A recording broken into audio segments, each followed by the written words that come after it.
Hey guys, Ben here from the Fibreglass factory. Today we want to talk about this little dinghy that we've been building. But before we do, if you could do us a favour and hit the subscribe button, that'd be amazing. So, our customer came in with a mould for the boat and this back seat, and he didn't have a mould for a front seat.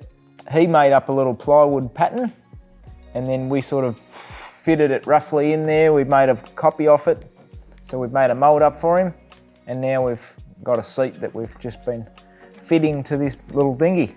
He's still not sure how well it's going to go because he just bought the mould, but we're about to pop it out of the mould tomorrow, and then he's going to test it on the water and see how it goes. He's going to put a little 4-horse on the back, and he reckons it might even plane, so sounds pretty cool. Look, if all goes well, we might be able to put this thing on the market and might be able to supply some people with some little dinghies, which would be pretty great. All right, don't forget to subscribe, and thanks for watching.